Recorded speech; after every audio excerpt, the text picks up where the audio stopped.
चला तर हे पहा मी कैरीचं लोणचं बनवलंय बघा. आता कैरी आणली होती खाण्यासाठी, तर ते मी अशी चिरून घेतली कैरी, पुडी करून घेतल्या त्याच्या छान अशा बटाईने, आणि प्लेटमध्ये घेतल्या अशा.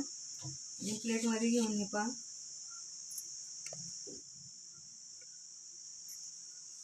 तर त्याला आता टाकून घेतलं मी मीठ नमक इथे.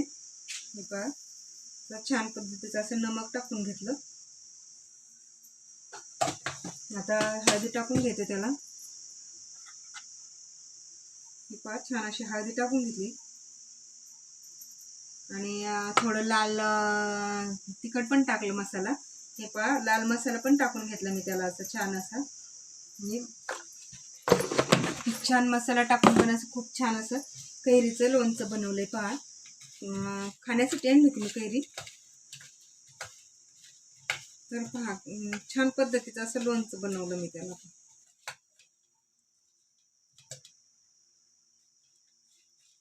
तर नक्कीच सांगा बघा.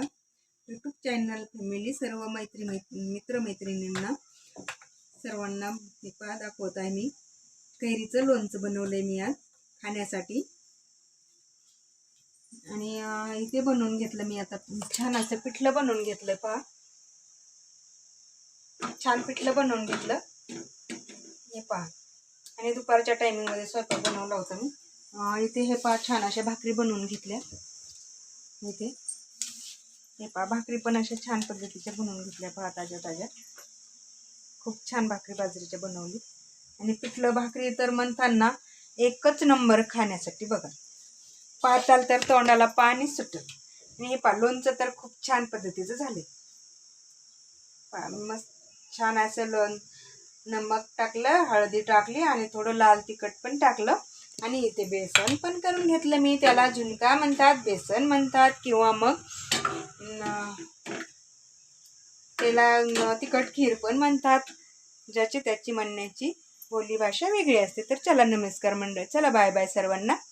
तर आता घेतो आहे जेवायला आम्ही. आता तर जेवण करतो आम्ही.